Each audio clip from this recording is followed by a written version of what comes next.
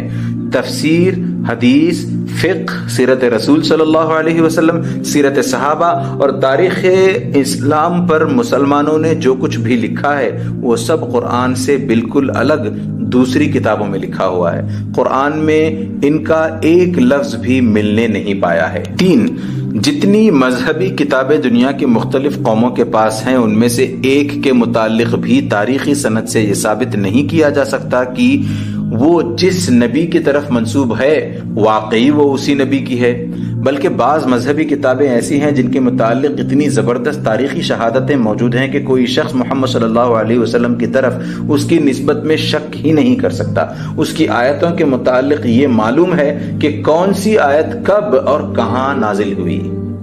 4، پچھلی کتابیں جن زبانوں میں نازل ہوئی تھیں وہ ایک مدت سے مردہ ہو چکی ہیں۔ اب دنیا میں کہیں بھی ان کے بولنے والے باقی نہیں رہے، ان کے سمجھنے والے بھی بہت کم پائے جاتے ہیں۔ ایسی کتابیں اگر اصلی اور صحیح حالت میں موجود بھی ہوں تو ان کے احکام کو ٹھیک ٹھیک سمجھنا اور ان کی پیروی کرنا ممکن نہیں، لیکن قرآن جس زبان میں ہے وہ ایک زندہ زبان ہے۔ دنیا میں کروڑوں آدمی آج بھی اس کو بولتے ہیں اور کروڑوں آدمی اسے جانتے اور سمجھتے ہیں۔ اس کی تعلیم کا سلسلہ دنیا میں ہر جگہ جاری ہے، ہر شخص اس کو سیکھ سکتا ہے، اور جو اس کو سیکھنے کی فرصت نہیں رکھتا اس کو ہر جگہ ایسے لوگ مل سکتے ہیں جو قرآن کے معنی اسے سمجھانے کی قابلیت رکھتے ہوں۔ 5، جتنی مذہبی کتابیں دنیا کی مختلف قوموں کے پاس ہیں ان میں سے ہر کتاب میں کسی خاص قوم کو مخاطب کیا گیا ہے، اور ہر کتاب میں ایسے احکام پائے جاتے ہیں جو معلوم ہوتا ہے کہ صرف ایک خاص زمانے کے حالات اور ضروریات کے لیے تھے، مگر اب نہ ان کی ضرورت ہے اور نہ ان پر عمل کیا جا سکتا ہے۔ اس سے یہ بات خود بخود ظاہر ہو جاتی ہے کہ یہ سب کتابیں الگ الگ قوموں کے لیے مخصوص تھیں۔ ان میں سے کوئی کتاب بھی تمام دنیا کے لیے نہیں آئی تھی۔ پھر جن قوموں کے لیے یہ کتابیں آئی تھیں ان کے لیے بھی یہ ہمیشہ ہمیشہ کے واسطے نہ تھیں بلکہ کسی خاص زمانے کے لیے تھیں۔ اب قرآن کو دیکھو، اس کتاب میں ہر جگہ انسان کو مخاطب کیا گیا ہے۔ اس کے کسی فقرے سے بھی یہ شبہ نہیں ہو سکتا کہ یہ کسی خاص قوم کے لیے ہے۔ نیز اس کتاب میں جتنے احکام دیے گئے ہیں وہ سب ایسے ہیں جن پر ہر زمانے میں ہر جگہ عمل کیا جا سکتا ہے۔ یہ بات ثابت کرتی ہے کہ قرآن ساری دنیا کے لیے ہے اور ہمیشہ کے لیے ہے۔ 6، پچھلی کتابوں میں سے ہر ایک میں نیکی اور صداقت کی باتیں بیان کی گئی تھیں، اخلاق اور راست بازی کے اصول سکھائے گئے تھے، خدا کی مرضی کے مطابق زندگی بسر کرنے کے طریقے بتائے گئے تھے، لیکن کوئی ایک کتاب بھی ایسی نہ تھی جس میں ساری خوبیوں کو ایک جگہ جمع کر دیا گیا ہو اور کوئی چیز چھوڑی نہ گئی ہو۔ یہ بات صرف قرآن میں ہے کہ جتنی خوبیاں پچھلی کتابوں میں الگ الگ تھیں وہ سب اس میں جمع کر دی گئی ہیں، اور جو خوبیاں پچھلی کتابوں سے چھوٹ گئی تھیں وہ بھی اس کتاب میں آ گئی ہیں۔ 7، تمام مذہبی کتابوں میں انسان کے دخل در معقولات سے ایسی باتیں مل گئی ہیں جو حقیقت کے خلاف ہیں، عقل کے خلاف ہیں، ظلم اور بے انصافی پر مبنی ہیں، انسان کے عقیدے اور عمل دونوں کو خراب کرتی ہیں، حتیٰ کہ بہت سی کتابوں میں فحش اور بد اخلاقی کی باتیں بھی پائی جاتی ہیں۔ قرآن ان سب چیزوں سے پاک ہے، اس میں کوئی ایسی بات نہیں ہے جو عقل کے خلاف ہو یا جس کو دلیل یا تجربے سے غلط ثابت کیا جا سکتا ہو۔ اس کے کسی حکم میں بے انصافی نہیں ہے، اس کی کوئی بات انسان کو گمراہی میں ڈالنے والی نہیں ہے، اس میں فحش اور بد اخلاقی کا نام و نشان تک نہیں ہے۔ اول سے آخر تک سارا قرآن اعلیٰ درجے کی حکمت اور دانائی اور عدل و انصاف کی تعلیم اور راہ راست کی ہدایت اور بہترین احکام اور قوانین سے بھرا ہوا ہے۔ یہی خصوصیات ہیں جن کی بنا پر تمام دنیا کی قوموں کو ہدایت دی گئی ہے کہ قرآن پر ایمان لائیں اور تمام کتابوں کو چھوڑ کر صرف اسی ایک کتاب کی پیروی کریں، کیونکہ انسان کو خدا کی مرضی کے مطابق زندگی بسر کرنے کے لیے جس قدر ہدایت کی ضرورت ہے وہ سب اس میں بے کم و کاست بیان کر دی گئی ہیں۔ یہ کتاب آ جانے کے بعد کسی دوسری کتاب کی حاجت باقی نہیں رہتی۔ جب تم کو یہ معلوم ہوگا کہ قرآن اور دوسری کتابوں میں کیا فرق ہے تو یہ بات تم خود سمجھ سکتے ہو کہ دوسری کتابوں پر ایمان اور قرآن پر ایمان میں کیا فرق ہونا چاہیے۔ پچھلی کتابوں پر ایمان صرف تصدیق کی حد تک ہے، یعنی وہ سب خدا کی طرف سے تھیں اور سچی تھیں اور اسی غرض کے لیے آئی تھیں جس کو پورا کرنے کے لیے قرآن آیا ہے۔ اور قرآن پر ایمان اس حیثیت سے ہے کہ یہ خدا کا خالص کلام ہے، سراسر حق ہے، اس کا ہر لفظ محفوظ ہے، اس کی ہر بات سچی ہے، اس کے ہر حکم کی پیروی فرض ہے اور ہر وہ بات رد کر دینے کے قابل ہے جو قرآن کے خلاف ہو۔ خدا کے رسولوں پر ایمان۔ کتابوں کے بعد ہم کو خدا کے تمام رسولوں پر بھی ایمان لانے کی ہدایات کی گئی ہیں۔ یہ بات تم کو پچھلے باب میں بتائی جا چکی ہے کہ خدا کے رسول تمام قوموں کے پاس آئے تھے اور ان سب نے اسی اسلام کی تعلیم دی تھی جس کی تعلیم دینے کے لیے آخر میں محمد صلی اللہ علیہ وسلم تشریف لائے۔ اس لحاظ سے خدا کے تمام رسول ایک ہی گروہ کے لوگ تھے۔ اگر کوئی شخص ان میں سے کسی ایک کو بھی جھوٹا قرار دے تو گویا اس نے سب کو جھٹلا دیا، اور کسی ایک کی بھی تصدیق کرے تو آپ اس کے لیے لازم ہو جاتا ہے کہ سب کی تصدیق کرے۔ فرض کرو کہ 10 آدمی ایک ہی بات کہتے ہیں، جب تم نے ایک سچا تسلیم کیا تو خود بخود تم نے باقی 9 کو بھی سچا تسلیم کر لیا۔ اگر تم ایک کو جھوٹا کہو گے تو اس کے معنی یہ ہیں کہ تم نے خود اس بات ہی کو جھوٹ قرار دے دیا ہے جو وہ بیان کر رہا ہے، اور اس سے 10 کی تکذیب لازم آئے گی۔ یہی وجہ ہے کہ اسلام میں تمام رسولوں پر ایمان لانا ضروری ہے۔ جو شخص کسی رسول پر ایمان نہ لائے وہ کافر ہوگا، خواہ باقی رسولوں کو مانتا ہو۔ روایات میں ہے کہ دنیا کی مختلف قوموں میں جو نبی بھیجے گئے ہیں ان کی تعداد 1,24,000 ہے۔ اگر تم خیال کرو کہ دنیا کب سے آباد ہے اور اس میں کتنی قومیں گزر چکی ہیں تو یہ تعداد کچھ بھی زیادہ معلوم نہیں ہوگی۔ ان 1.25 لاکھ نبیوں میں سے جن کے نام ہم کو قرآن نے بتائے ہیں ان پر تو صراحت کے ساتھ ایمان لانا ضروری ہے۔ باقی تمام کے متعلق ہم کو صرف عقیدہ رکھنے کی تعلیم دی گئی ہے کہ جو لوگ بھی خدا کی طرف سے اس کے بندوں کی ہدایت کے لیے بھیجے گئے تھے وہ سب سچے تھے۔ ہندوستان، چین، ایران، مصر، افریقہ، یورپ اور دنیا کے دوسرے ملکوں میں جو نبی آئے ہوں گے ہم ان سب پر ایمان لاتے ہیں، مگر ہم کسی خاص شخص کے متعلق یہ نہیں کہہ سکتے کہ وہ نبی تھا اور نہ یہ کہہ سکتے ہیں کہ وہ نبی نہ تھا، اس لیے کہ ہمیں اس کے متعلق کچھ نہیں بتایا گیا۔ البتہ مختلف مذاہب کے پیرو جن لوگوں کو اپنا پیشوا مانتے ہیں ان کے خلاف کچھ کہنا ہمارے لیے جائز نہیں۔ بہت ممکن ہے کہ در حقیقت وہ نبی ہوں اور بعد میں ان کے پیرووں نے ان کے مذہب کو بگاڑ دیا ہو، جس طرح موسیٰ علیہ السلام اور عیسیٰ علیہ السلام کے پیرووں نے بگاڑا۔ لہٰذا ہم جو بھی کچھ اظہار رائے کریں گے ان کے مذہب اور ان کی رسموں کے متعلق کریں گے، مگر پیشواؤں کے حق میں خاموش رہیں گے تاکہ بغیر جانے بوجھے ہم سے کسی رسول کی شان میں گستاخی نہ ہو جائے۔ پچھلے رسولوں میں اور محمد صلی اللہ علیہ وسلم میں اس لحاظ سے تو کوئی فرق نہیں کہ آپ کی طرح وہ بھی سچے تھے، خدا کے بھیجے ہوئے تھے، اسلام کا سیدھا راستہ بتانے والے تھے اور ہمیں سب پر ایمان لانے کا حکم دیا گیا ہے۔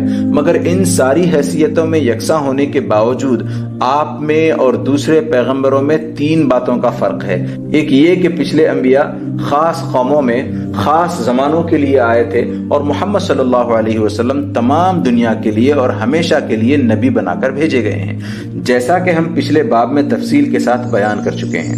دوسرے یہ کہ یہ پچھلے انبیاء کی تعلیمات یا تو بالکل دنیا سے ناپید ہو چکی ہیں یا کسی قدر باقی رہ گئی ہیں تو اپنی خالص صورت میں محفوظ نہیں رہی ہیں۔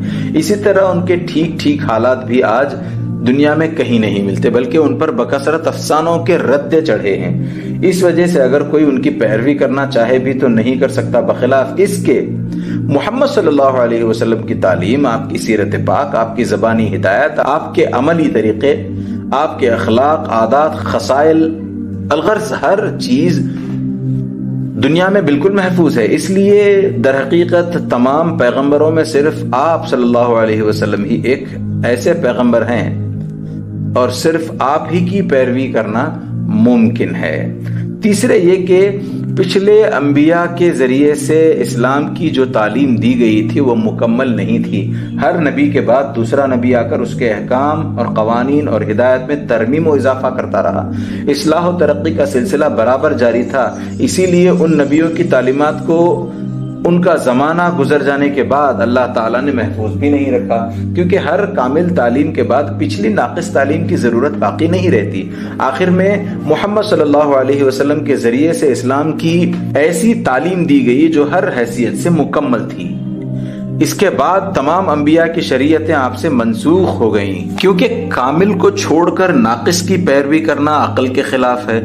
جو شخص محمد صلی اللہ علیہ وسلم کی پیروی کرے گا اس نے گویا تمام نبیوں کی پیروی کی، اس لیے کہ تمام نبیوں کی تعلیم میں جو کچھ بھلائی تھی وہ سب نبی کریم صلی اللہ علیہ وسلم کی تعلیم میں موجود ہے، اور جو شخص آپ صلی اللہ علیہ وسلم کی پیروی کو چھوڑ کر کسی پچھلے نبی کی پیروی کرے گا وہ بہت سی بھلائیوں سے محروم رہ جائے گا، اس لیے کہ جو بھلائیاں بعد میں آئیں وہ اس پرانی تعلیم میں نہ تھیں۔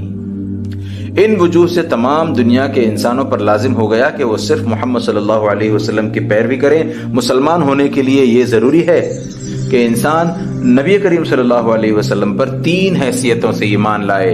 ایک یہ کہ آپ اللہ کے سچے پیغمبر ہیں، دوسرے یہ کہ آپ کی ہدایت بالکل کامل ہے، اس میں کوئی نقص نہیں اور وہ ہر غلطی سے پاک ہے، تیسرے یہ کہ آپ خدا کے آخری پیغمبر ہیں، آپ کے بعد قیامت تک کوئی نبی کسی قوم میں آنے والا نہیں ہے، نہ کوئی ایسا شخص آنے والا ہے جس پر ایمان لانا مسلمان ہونے کے لیے شرط ہو، جس کو نہ ماننے سے کوئی شخص کافر ہو جائے۔ آخرت پر ایمان، پانچویں چیز جس پر محمد صلی اللہ علیہ وسلم نے ہم کو ایمان لانے کی ہدایت فرمائی ہے وہ آخرت ہے۔ آخرت کے متعلق جن جن چیزوں پر ایمان لانا ضروری ہے وہ یہ ہیں: ایک دن اللہ عز و جل تمام عالم اور اس کی مخلوقات کو مٹا دیں گے، اس دن کا نام قیامت ہے۔ 2، پھر وہ سب کو ایک دوسری زندگی بخشیں گے اور سب اللہ کے سامنے حاضر ہوں گے، اس کو حشر کہتے ہیں۔ 3، تمام لوگوں نے اپنی دنیاوی زندگی میں جو کچھ کیا ہے اس کا پورا نامہ اعمال اللہ کی عدالت میں پیش ہوگا۔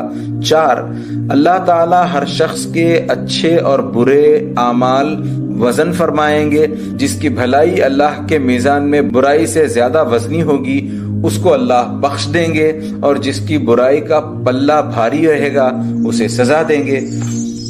5، جن لوگوں کی بخشش ہو جائے وہ جنت میں جائیں گے اور جن کو سزا دی جائے وہ دوزخ میں جائیں گے۔ عقیدہ آخرت کی ضرورت، آخرت کا یہ عقیدہ جس طرح محمد صلی اللہ علیہ وسلم نے پیش کیا ہے اسی طرح پچھلے تمام انبیاء بھی اسے پیش کرتے آئے ہیں، اور ہر زمانے میں اس پر ایمان لانا مسلمانوں کے لیے لازمی شرط رہا ہے۔ تمام نبیوں نے اس شخص کو کافر قرار دیا ہے جو اس سے انکار کرے یا اس میں شک کرے، کیونکہ اس عقیدے کے بغیر اللہ اور اس کی کتابوں اور اس کے رسولوں کو ماننا بالکل بے معنی ہو جاتا ہے اور انسان کی زندگی ساری خراب ہو جاتی ہے۔ اگر تم غور کرو تو یہ بات آسانی سے تمہاری سمجھ میں آ سکتی ہے۔ تم سے جب کبھی کسی کام کے لیے کہا جاتا ہے تو سب سے پہلا سوال جو تمہارے دل میں پیدا ہوتا ہے وہ یہی ہے کہ اس کے کرنے کا کیا فائدہ ہے اور نہ کرنے کا کیا نقصان ہے۔ یہ سوال کیوں پیدا ہوتا ہے؟ اس کی وجہ یہ ہے کہ انسان کی فطرت ہر ایسے کام کو لغو اور فضول سمجھتی ہے جس کا کوئی حاصل نہ ہو۔ تم کسی ایسے فعل پر کبھی آمادہ نہ ہوگے جس کے متعلق تم کو یقین ہو کہ اس سے کوئی فائدہ نہیں، اور اسی طرح تم کسی ایسی چیز سے پرہیز کرنا بھی قبول نہ کرو گے جس کے متعلق تم کو یہ یقین ہو کہ اس سے کوئی نقصان نہیں۔ یہی حال شک کا بھی ہے۔ جس کام کا فائدہ مشکوک ہو اس میں تمہارا جی ہرگز نہ لگے گا، اور جس کام کے نقصان دہ ہونے میں شک ہو اس سے بچنے کی بھی تم خاص کوشش نہ کرو گے۔ بچوں کو دیکھو، وہ آگ میں ہاتھ کیوں ڈال دیتے ہیں؟ اس لیے نہ کہ ان کو اس بات کا یقین نہیں کہ آگ جلا دینے والی چیز ہے، اور وہ پڑھنے سے کیوں بھاگتے ہیں؟ اس وجہ سے نہ کہ جو کچھ فائدے ان کے بڑے انہیں سمجھانے کی کوشش کرتے ہیں وہ ان کے دل کو نہیں لگتے۔ اب خیال کرو کہ جو شخص آخرت کو نہیں مانتا اور خدا کو ماننے اور اس کی مرضی کے مطابق چلنے کو بے نتیجہ سمجھتا ہے، اس کے نزدیک نہ تو خدا کی فرما برداری کا کوئی فائدہ ہے اور نہ ہی اس کی نافرمانی کا کوئی نقصان، پھر کیوں کر ممکن ہے کہ وہ ان احکامات کی اطاعت کرے جو خدا نے اپنے رسولوں اور اپنے کتابوں کے ذریعے سے دیے ہیں؟ بالفرض اگر کسی نے خدا کو مان بھی لیا تو ایسا ماننا بالکل بیکار ہوگا، کیونکہ وہ خدا کے قانون کی اطاعت نہ کرے گا اور اس کی مرضی کے مطابق نہ چلے گا۔ لیکن یہ معاملہ یہیں تک نہیں رہتا، تم اور زیادہ غور کرو گے تو تم کو معلوم ہوگا کہ آخرت کا انکار یا اقرار انسان کی زندگی میں فیصلہ کن اثر رکھتا ہے۔ جیسا کہ ہم نے اوپر بیان کیا، انسان کی فطرت ہی ایسی ہے کہ وہ ہر کام کے کرنے یا نہ کرنے کا فیصلہ اس کے فائدے اور نقصان کے لحاظ سے کرتا ہے۔ اب ایک شخص تو وہ ہے جس کی نظر صرف اسی دنیا کے فائدے اور نقصان پر ہے، وہ کسی ایسے نیک کام پر ہرگز آمادہ نہ ہوگا جس سے کوئی فائدہ اسے دنیا میں حاصل ہونے کی امید نہ ہو، اور وہ کسی ایسے برے کام سے پرہیز نہ کرے گا جس سے اس کو اس دنیا میں کوئی نقصان پہنچنے کا خطرہ نہ ہو۔ ایک دوسرا شخص ہے جس کی نظر افعال کے آخری نتائج پر ہے، وہ دنیا کے فائدے اور نقصانات کو محض عارضی چیز سمجھے گا۔ وہ آخرت کے دائمی فائدے یا نقصان کا لحاظ کر کے نیکی کو اختیار کرے گا اور بدی کو چھوڑ دے گا، خواہ اس دنیا میں نیکی سے کتنا ہی بڑا نقصان اور بدی سے کتنا ہی بڑا فائدہ ہوتا ہو۔ دیکھو دونوں میں کتنا بڑا فرق ہو گیا۔ ایک کے نزدیک نیکی وہ ہے جس کا کوئی اچھا نتیجہ اس دنیا کی ذرا سی زندگی میں حاصل ہو جائے، مثلا کچھ روپیہ ملے، کوئی زمین ہاتھ آ جائے، کوئی عہدہ مل جائے، کوئی نیک نامی ہو جائے اور شہرت ہو جائے، اور کچھ لوگ واہ واہ کریں یا کچھ لذت یا خوشی حاصل ہو جائے، کچھ خواہشات کی تسکین ہو، کچھ نفس کو مزہ آ جائے۔ اور بدی وہ ہے جس سے کوئی برا نتیجہ اس کی زندگی میں ظاہر ہو یا ظاہر ہونے کا خوف ہو، مثلا جان و مال کا نقصان، صحت کی خرابی، بدنامی، حکومت کی سزا، کسی قسم کی تکلیف یا رنج یا بدمزگی۔ اس کے مقابلے میں دوسرے شخص کے نزدیک نیکی وہ ہے جس سے خدا خوش ہو، اور بدی وہ ہے جس سے خدا ناراض ہو۔ نیکی اگر دنیا میں اس کو کسی قسم کا فائدہ پہنچائے بلکہ الٹا نقصان ہی نقصان دے، تب بھی وہ اس کو نیکی ہی سمجھتا ہے اور یقین رکھتا ہے کہ آخرکار خدا اس کو ہمیشہ باقی رکھنے والا فائدہ عطا کرے گا۔ اور بدی سے خواہ یہاں کسی قسم کا نقصان نہ پہنچے، نہ نقصان کا خوف ہو، بلکہ سراسر فائدہ ہی فائدہ نظر آئے، پھر بھی وہ اس کو بدی ہی سمجھتا ہے اور یقین رکھتا ہے کہ اگر میں دنیا کی اس مختصر زندگی میں سزا سے بچ گیا اور چند روز مزے لوٹتا بھی رہا، تب بھی آخر کار خدا کے عذاب سے نہ بچوں گا۔ یہ وہ مختلف خیالات ہیں جن کے اثر سے انسان دو مختلف طریقے اختیار کرتا ہے۔ جو شخص آخرت پر یقین نہیں رکھتا اس کے لیے قطعی ناممکن ہے کہ وہ ایک قدم بھی اسلام کے طریقے پر چل سکے۔ اسلام کہتا ہے کہ خدا کی راہ میں غریبوں کو زکوٰۃ دو، وہ جواب دیتا ہے کہ زکوٰۃ سے میری دولت گھٹ جائے گی، میں تو اپنے مال پر الٹے سود لوں گا اور سود کی ڈگری میں غریبوں کے گھر کا تنکا تک غرق کرا لوں گا۔ اسلام کہتا ہے ہمیشہ سچ بولو اور جھوٹ سے پرہیز کرو، خواہ سچائی میں کتنا ہی نقصان اور جھوٹ میں کتنا ہی فائدہ ہو۔ وہ جواب دیتا ہے کہ میں ایسی سچائی کو لے کر کیا کروں گا جس سے مجھے نقصان پہنچے اور کچھ فائدہ نہ ہو، اور ایسے جھوٹ سے پرہیز کیوں کروں جو فائدہ مند ہو اور جس میں بدنامی کا خوف تک نہ ہو۔ وہ ایک سنسان راستے سے گزرتا ہے، ایک قیمتی چیز پڑی ہوئی اس کو نظر آتی ہے، اسلام کہتا ہے کہ یہ تیرا مال نہیں تو اسے ہرگز نہ لے۔ وہ جواب دیتا ہے کہ مفت آئی ہوئی چیز کو کیوں چھوڑوں، یہاں کوئی دیکھنے والا نہیں جو پولیس کو خبر کرے یا عدالت میں گواہی دے یا لوگوں میں مجھے کوئی بدنام کرے، پھر کیوں نہ میں اس مال سے فائدہ اٹھاؤں۔ ایک شخص پوشیدہ طور پر اس کے پاس کوئی مال امانت رکھواتا ہے اور مر جاتا ہے، اسلام کہتا ہے کہ امانت میں خیانت نہ کر، اس کا مال اس کے بچوں کو پہنچا دے۔ وہ کہتا ہے کیوں؟ کوئی شہادت اس بات کی نہیں کہ مرنے والے کا مال میرے پاس ہے، خود اس کے بال بچوں کو اس کی خبر تک نہیں۔ جب میں آسانی کے ساتھ اس مال کو کھا سکتا ہوں اور کسی دعوے یا کسی بدنامی کا بھی خوف نہیں، تو کیوں نہ اسے کھا جاؤں۔ الغرض یہ کہ زندگی کے راستے میں ہر قدم پر اسلام اس کو ایک طریقے پر چلنے کی ہدایت کرے گا اور وہ اس کے بالکل خلاف دوسرا طریقہ اختیار کرے گا، کیونکہ اسلام میں ہر چیز کی قدر و قیمت آخرت کے دائمی نتائج کے لحاظ سے ہے، مگر وہ شخص ہر معاملے میں صرف ان نتائج پر نظر رکھتا ہے جو اس دنیا کی چند روزہ زندگی میں حاصل ہوتے ہیں۔ اب تم سمجھ سکتے ہو کہ آخرت پر ایمان لائے بغیر انسان کیوں مسلمان نہیں ہو سکتا۔ مسلمان تو خیر بڑی چیز ہے، سچ یہ ہے کہ آخرت کا انکار انسان کو انسانیت سے گرا کر حیوانیت سے بھی بدتر درجے میں لے جاتا ہے۔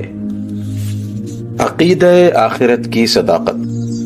عقیدہ آخرت کی ضرورت اور اس کی منفعت تم کو معلوم ہو گئی۔ اب ہم مختصر طور پر تمہیں یہ بتاتے ہیں کہ محمد صلی اللہ علیہ وسلم نے جو عقیدہ آخرت کے متعلق بیان فرمایا ہے، عقل کی روح سے بھی ہمیں وہی صحیح معلوم ہوتا ہے۔ اگرچہ اس عقیدے پر ہمارا ایمان صرف رسول خدا صلی اللہ علیہ وسلم کے اعتماد پر ہے، عقل پر اس کا مدار نہیں ہے، لیکن جب ہم غور و فکر سے کام لیتے ہیں تو ہم کو آخرت کے متعلق تمام عقیدوں میں سب سے زیادہ یہی عقیدہ مطابق عقل معلوم ہوتا ہے۔ آخرت کے متعلق دنیا میں 3 مختلف عقیدے پائے جاتے ہیں۔ ایک گروہ کہتا ہے کہ انسان مرنے کے بعد فنا ہو جاتا ہے، اس کے بعد کوئی زندگی نہیں۔ یہ دہریوں کا خیال ہے جو سائنسدان ہونے کا دعویٰ کرتے ہیں۔ دوسرا گروہ کہتا ہے کہ انسان اپنے اعمال کا نتیجہ بھگتنے کے لیے بار بار اسی دنیا میں جنم لیتا ہے۔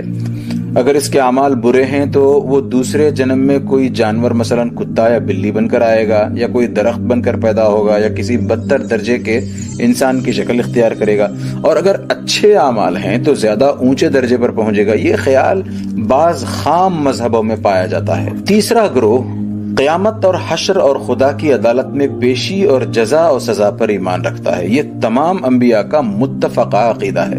اب پہلے گروہ کے عقیدے پر غور کرو۔ ان لوگوں کا کہنا ہے کہ مرنے بعد کسی کو زندہ ہوتے ہوئے ہم نے نہیں دیکھا، ہم تو یہی دیکھتے ہیں کہ جو مرتا ہے وہ مٹی میں مل جاتا ہے، لہٰذا مرنے کے بعد کوئی زندگی نہیں۔ مگر غور کرو، کیا یہ کوئی دلیل ہے؟ مرنے کے بعد تم نے کسی کو زندہ ہوتے نہیں دیکھا تو تم زیادہ سے زیادہ کہہ سکتے ہو کہ ہم نہیں جانتے کہ مرنے کے بعد کیا ہوگا۔ اس سے آگے بڑھ کر تم یہ جو دعویٰ کرتے ہو کہ ہم جانتے ہیں کہ مرنے کے بعد کچھ نہ ہوگا، اس کا تمہارے پاس کیا ثبوت ہے؟ ایک گنوار نے اگر ہوائی جہاز نہیں دیکھا تو وہ کہہ سکتا ہے کہ مجھے معلوم نہیں کہ ہوائی جہاز کیا چیز ہے، لیکن جب وہ کہے گا کہ میں جانتا ہوں کہ ہوائی جہاز جیسی کوئی چیز ہے ہی نہیں تو عقل مند اس کو احمق کہیں گے۔ اس لیے کہ اس کا کسی چیز کو نہ دیکھنا یہ معنی نہیں رکھتا کہ وہ چیز سرے سے ہے ہی نہیں۔ ایک آدمی کیا اگر ساری دنیا کے لوگوں نے بھی کسی چیز کو نہ دیکھا تو یہ دعویٰ نہیں کیا جا سکتا کہ وہ ہے ہی نہیں یا ہو ہی نہیں سکتی۔ اس کے بعد دوسرے عقیدے کو لیجئے۔ اس عقیدے کی روح سے ایک شخص جو اس وقت انسان ہے وہ اس لیے انسان ہوگا کہ جب وہ جانور تھا تو اس نے اچھے عمل کیے تھے، اور ایک جانور جو اس وقت جانور ہے تو وہ اس لیے جانور ہو گیا ہے کہ انسان کی جیون میں اس نے برے عمل کیے تھے۔ دوسرے الفاظ میں یوں کہو کہ انسان اور حیوان اور درخت ہونا سب دراصل پہلے جنم کے اعمال کا نتیجہ ہے۔ اب سوال یہ ہے کہ پہلے کیا چیز تھی؟ اگر کہتے ہو کہ پہلے انسان کا قالب اس کو کسی اچھے عمل کے بدلے میں ملا، اگر کہتے ہو کہ حیوان تھا یا درخت تھا، ماننا پڑے گا کہ اس سے پہلے انسان ہو، ورنہ سوال ہوگا کہ درخت یا حیوان کا قالب اس کو کس برے عمل کی سزا میں ملا ہے۔ الغرض یہ کہ اس عقیدے کے ماننے والے مخلوقات کی ابتدا کسی جیون سے بھی قرار نہیں دیتے، کیونکہ ہر جیون سے پہلے ایک جیون ہونا ضروری ہے تاکہ بعد والے جیون کے عمل کا نتیجہ قرار دیا جائے۔ یہ بات صریح عقل کے خلاف ہے۔ اب تیسرے عقیدے کو لو۔ اس میں سب سے پہلے یہ بیان کیا گیا ہے کہ ایک دن قیامت آئے گی اور خدا اپنے اس کارخانے کو توڑ پھوڑ کر نئے سرے سے ایک دوسرا زیادہ اعلیٰ درجے کا پائیدار کارخانہ بنائے گا۔ یہ ایسی بات ہے کہ جس کے صحیح ہونے میں کسی شک کی گنجائش نہیں رہتی۔ دنیا کے اس کارخانے پر جتنا غور کیا جاتا ہے اتنا ہی زیادہ اس کا ثبوت ملتا ہے کہ یہ دائمی کارخانہ نہیں ہے، کیونکہ جتنی قومیں اس میں کام کر رہی ہیں وہ سب محدود ہیں اور ایک روز ان کا ختم ہو جانا یقینی ہے۔